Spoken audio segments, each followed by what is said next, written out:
This episode of A Guide Reborn is brought to you by Netflix. For a free 30-day trial, head on over to netflix.com/GameBreakerTV and consider that first show on me.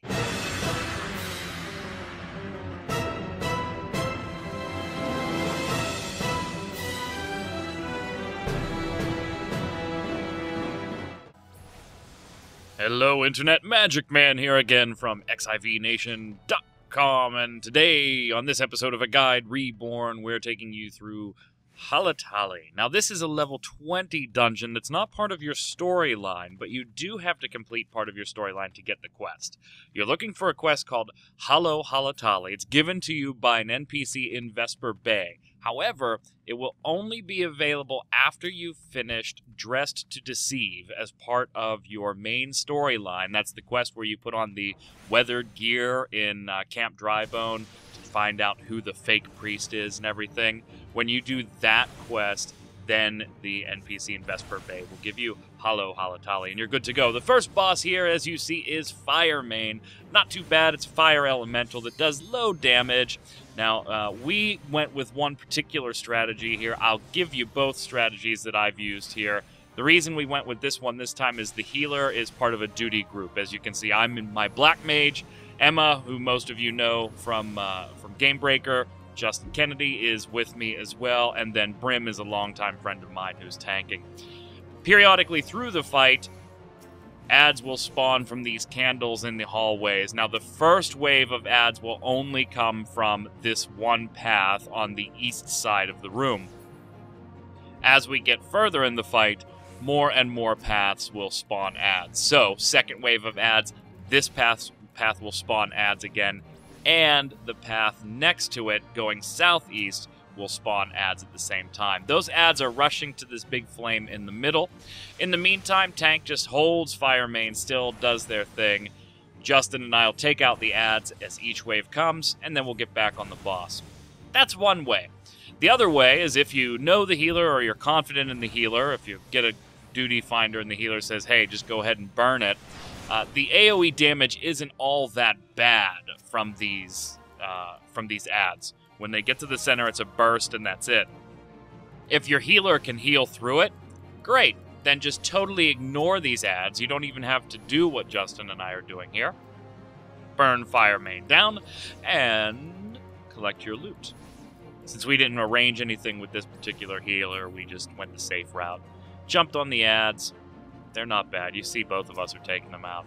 Now we're going to have 3 paths. You'll see the gate directly in front of me open up when it's time for the ads, and that's where the third path will come out. So the path behind me, the path behind Emma, and now that path that you just saw open up directly across from me. We're going to get hit with some AoE here simply because one of us can't take the other path, so. But that's alright. That's what the healer is for.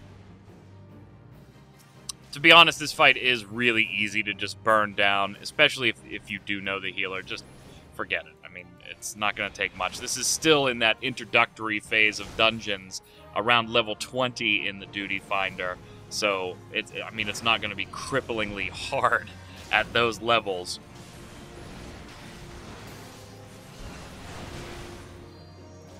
Once you've done that, usually this will be the last phase for us. We're going to turn around and burn down Firemane.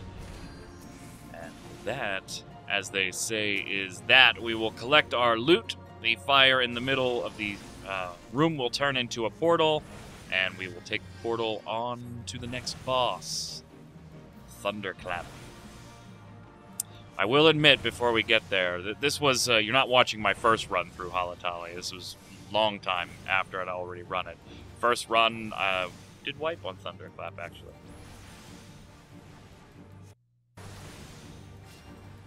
There is Firemane down. GG. Get the loot. Click the blue flame in the middle, and let's go.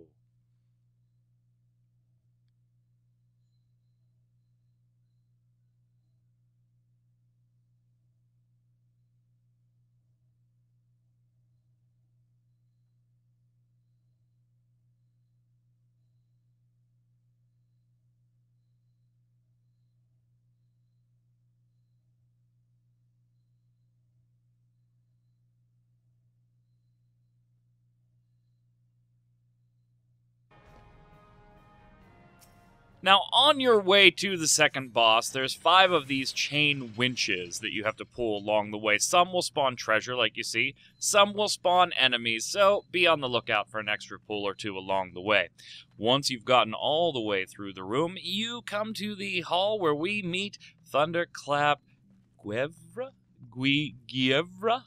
Thunderclap We're just going to call him Thunderclap, who's a dragon who sits in the middle of the room. And this is an electricity-based fight. Now, there is one mechanic here that, very first time, way back in a beta, I did wipe to this once or twice. I already mentioned that to you, because we didn't notice what was happening visually. Now there's very, very big visual cues, so if you wipe to this, I don't know. You may want to try a little harder at not being terror bad. Hey, it'll happen. If you die, it's okay. I'm just teasing you. Don't worry about it. So we're going to pull Thunderclap to the end of the ramp here and fight right on the ramp. We're going to try and stay out of the water on the ground.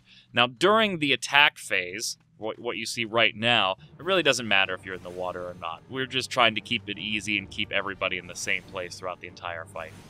But during this phase, really all you've got to do is the tank is going to turn Thunderclap away from the party. And that's it. The frontal cone ability that you see going off there, it's pretty easy to heal through, so no big deal. Now this is the defend phase when Thunderclap ducks into the middle. Now look what happens to the water. It turns very bright purple. It didn't used to do that way back in beta, early beta, and the water is electrified and will do damage over time. So you got to get your butt out of the water if you're tanking in the middle. Now we just burned down the lightning sprites. We'll have a wave or 2 of these guys. And as they die, you see that they drop a lovely little electricity onto the ground. So when you see it, pop out of the way. From here, guys, it's really just a rinse and repeat. You're going to do the same thing. We're going to go back on the attack phase here on Thunderclap. Again, pulling him over to the bottom of the ramp, just as a habit. You know, it makes it a lot easier for the rest of the party to stay still in the same place, just chill on the ramp and do their thing. The tank's got to be a little mobile, but hey, it gets a lot worse. So this is easy mode. Easy mode, easy mode. And about 33%, obviously we'll see Thunderclap duck back into the middle for one more defend phase.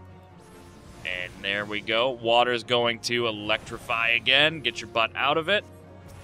And here comes those sprites. So same thing as the first cycle. Tank can pick these up if they want to. They're really not that dangerous. So you can kind of have everybody just grab one and burn it down and have the healer keep you guys up.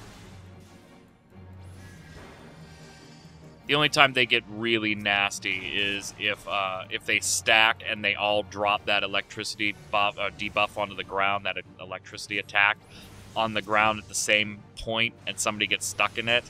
That can hurt when you get zapped by a few of them back to back because you couldn't get out of the circle in time. That can hurt, but other than that, if you break them up, they're really not too much of a threat at all.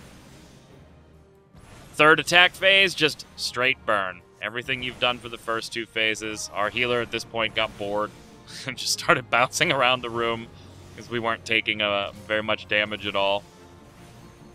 I decided I wanted to tank for a little bit.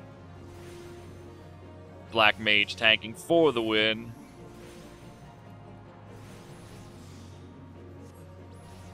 Get yourself through 3 attack phases, and the loot is yours. Pick it up, click the portal, and we'll meet you at the last boss.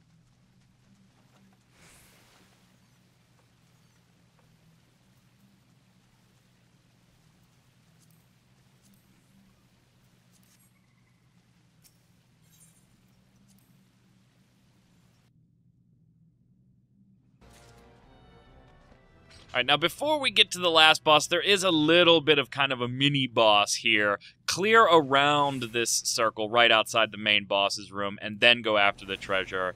And you'll see our pit dragon appears. This is really a mini-boss. It's not very hard. But it could catch you by surprise, I guess, if you're just first time in here and you go after that treasure. So clear the enemies around the circle, and then go head in here. I also leave this fight in here for the benefit of my friend Brim, who's tanking here, and instead the healer and then us, we decide we're going to tank. Everybody but the tank tanked on this fight, so... He's really a good tank. I'm just busting his chops here. Pick up your extra treasure. It's usually something pretty nice, level appropriate, so definitely worth it, and it's right outside the boss's door, so it's not really even out of your way. There's no excuse for not getting it. Head on in, and the last fight is against Tangata, a big boss with a big axe that will punch you in the face.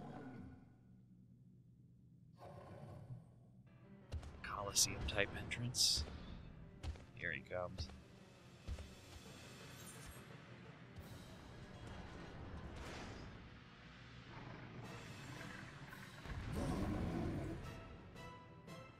Does not look happy.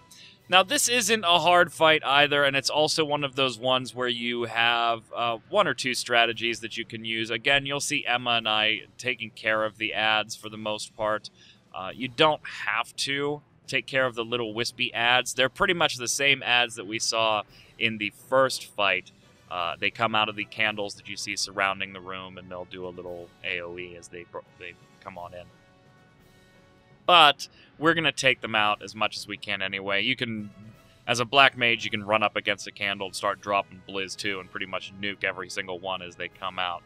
This is another one where there's pretty much an attack phase and a defend phase, so really we're kind of taking these strategies from the first boss fight and the second boss fight and putting them together in this last boss fight. Initially, pick up Tangata. You can turn him around, or you can just have people stand a little bit back, because really the only attack he himself has is a frontal cone thing. It's a big swing. It's tank can pretty much get out of it, no big deal. This is the defend phase. Now, not only do we have these ads coming out here, but you saw Tangata put a pool around himself on the ground, and he goes invulnerable. You can't do any damage to him, and if you stand in that pool, then you take damage. So the tank comes off of the boss for this phase, this little defense phase. And while we're nuking these things down here, the tank is free to go and pick up the fire sprite that has spawned in the back. When that sprite is dead, and right now it's right behind our healer, when that fire sprite is dead, Tangata's defenses will drop down and you can resume the attack phase. And that's really it. It's just a rinse and repeat of that process. When Tangata goes invulnerable, everybody get out of the pool underneath of him, jump onto the fire sprite, burn the fire sprite down, back onto Tangata. If you want to take out the little wisps so that you don't have the extra AoE damage, great, more power to you like we're doing here.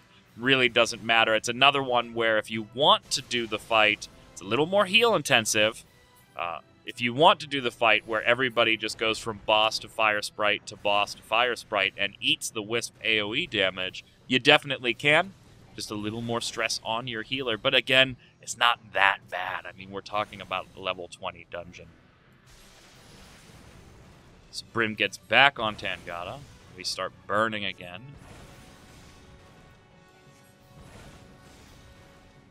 And really, again, we're now at a rinse and repeat mode. We'll drop Limit Break here.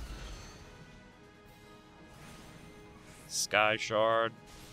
We'll have one more Fire Sprite phase.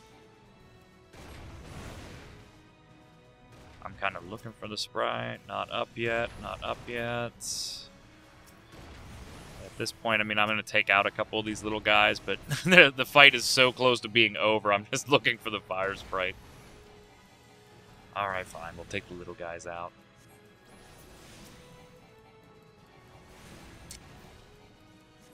And that's it. Tangata down.